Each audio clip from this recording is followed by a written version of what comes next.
आज की कहानी। एक व्यापारी की बड़ी अच्छी स्थिति थी। व्यवसाय चलता था, खूब पैसा था, व्यवधान भी आते थे। एक दिन नींद न आई, मन में चैन नहीं था, बहुत बेचैनी थी। पत्नी सरस्वती ने सब देखा तो पूछा क्या बात है, तो पूछने पर भी कुछ बताया नहीं। दूसरे दिन भी उसकी यही हालत थी। तब पत्नी ने जिद की और कहा आपको बताना होगा।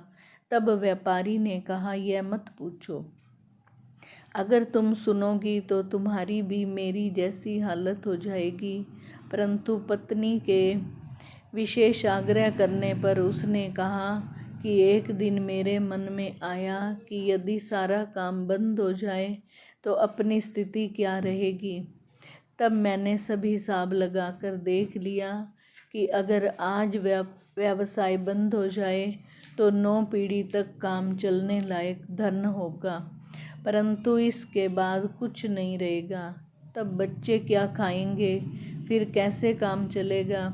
यही सोचकर मैं व्यथित हो गया हूँ, मुझे चिंता हो रही है।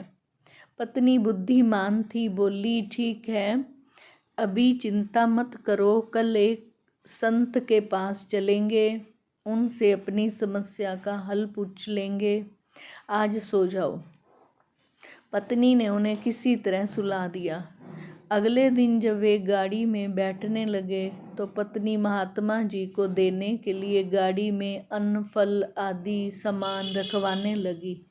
यह देखकर पति ने कहा यह क्यों रखवा रही हो, यह सब तो मैंने कल हिसाब में जोड़ा ही नहीं है।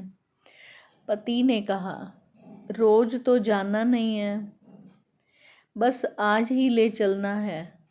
तो व्यापारी मान गया। संत के आश्रम में दोनों पहुँचे। व्यापारी की पत्नी ने सब सामान देना चाहा तो संत उन्हें रोकते हुए अपने शिष्य से बोले, जा भीतर गुरवाणी से पूछ तो आ कि कितना अन्न आदि शेष है। शिष्य ने पूछकर बताया कि आज रात तक के लिए सब है, कल सवेरे के लिए नहीं है। तब संत ने कहा हम तुम्हारी भेंट स्वीकार नहीं कर सकते, क्योंकि इसकी आवश्यकता नहीं है। पत्नी के विशेष आग्रह करने पर संत ने कहा कि कल की चिंता ठाकुर जी करेंगे। हाँ, यदि आज के लिए सामान नहीं होता तो मैं रख लेता। पत्नी से व्यापारी बोला, चलो अब चलते हैं, अभी आपने अपने प्रश्न का समाधान तो पूछा ही नहीं। व्यापारी ने कहा अब उसकी ज़रूरत नहीं, मुझे उसका समाधान मिल गया है। संत को कल की चिंता नहीं और मुझे 9 पीढ़ी के आगे की चिंता हो रही है। प्रभु पर विश्वास नहीं होने पर ही ऐसा होता है। ओम शांति।